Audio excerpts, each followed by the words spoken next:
నేను రాసుకున్నటువంటి మాట ఒక్కటి నేను ఇక్కడ చెప్పబోతూ ఉన్నాను. మనం అందరం కూడా ఎదురు చూస్తున్నటువంటిది ఏమిటి అంటే, మరి గౌరవనీయులైనటువంటి ముఖ్యమంత్రి వర్యుల వారిది ఏమిటి, వారి యొక్క నక్షత్రం ఏమిటి, వారి యొక్క రాశి ఏమిటి అనేటువంటిది. ఎందుకంటే రాజుది చూస్తేనే రాజ్యం బాగుంటుంది.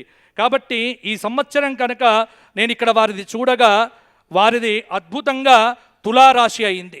చిత్తా నక్షత్రంలో వారు జన్మించినారు.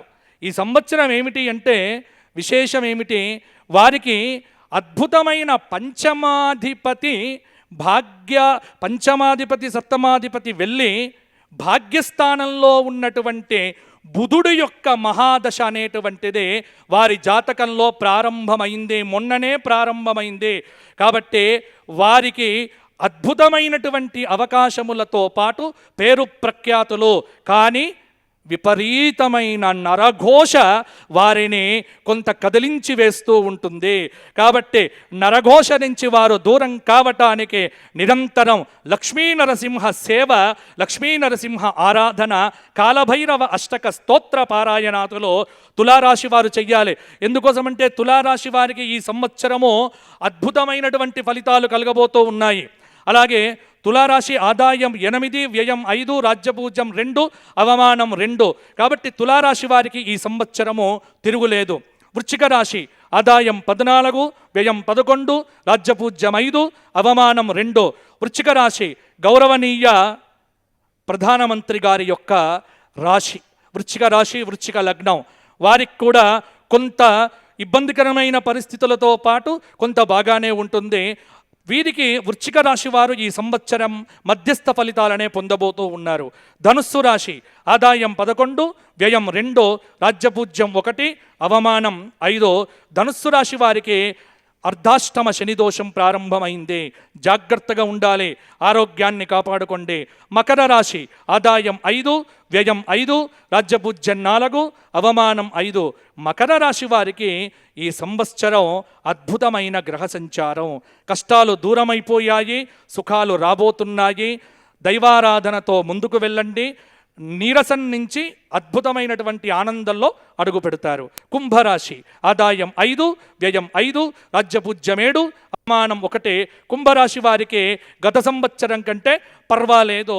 కొన్ని ఇబ్బందులు, కొంచెం కష్టం, కొంచెం నష్టం, కొంచెం ఇష్టం, ఈ 3 ఫలితాలు వీరి జాతకాల్లో చూడవచ్చు. ఇక వచ్చింది బాబు ఏమిటి అంటే మీనరాశి. ఇక మీనరాశి గురించి నేను చూస్తే ఎంతమంది భయపడుతున్నారు, చాలామందిని భయపెడుతున్నారు.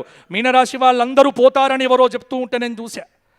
ఇది కాదండి. మీనరాశి వారికి ఎందుకు అంటే ఒకే మీనరాశిలో షష్టగ్రహ కూటమి రావటం మీనరాశి వారికి కొంత ఇబ్బందికరమైన పరిస్థితి. కానీ భయపడకండి. ఎందుకంటే 6 గ్రహాలు ఏవైతే ఉన్నాయో బలంగా లేవు. ఇక్కడ బలంగా లేనటువంటి గ్రహముల యొక్క ప్రభావము పెద్ద చూపించదు. కాబట్టి షష్టగ్రహ కూటమో ఏదో ఇబ్బంది పెడుతుంది, మీనరాశి వాళ్ళంతా ఏదో అవుతారు, ఏమీ కారు.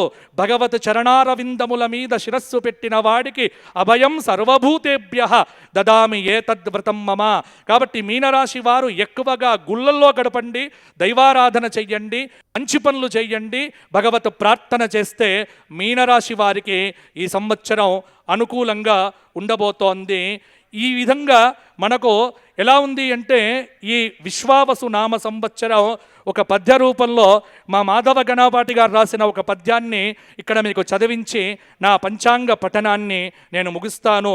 ఏమిటి అంటే ఈ విశ్వావసు వసులన్ మతులన్ త్రుంచునే క్రమముగా, వసులన్ మతులన్ త్రుంచునే క్రమముగా, విశ్వావసున్నామకన్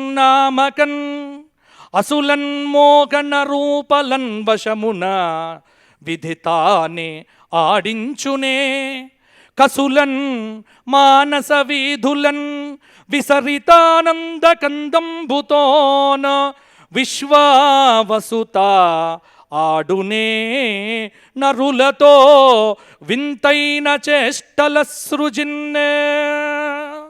ఎలా ఉంది మొత్తం విశ్వావసు అంటే కొంచెం పులుపు, కొంచెం కారం, కొంచెం స్వీట్, కొంచెం ఆనందం, అన్ని రకాల షడ్రుచుల కలయిక, షడ్భావముల యొక్క కలయిక. సుఖముంది, దుఃఖముంది, ఆనందముంది, ఐశ్వర్యముంది, అన్నీ ఉన్నాయి. కానీ అనుభవించే వాళ్ళు కొంతమందే.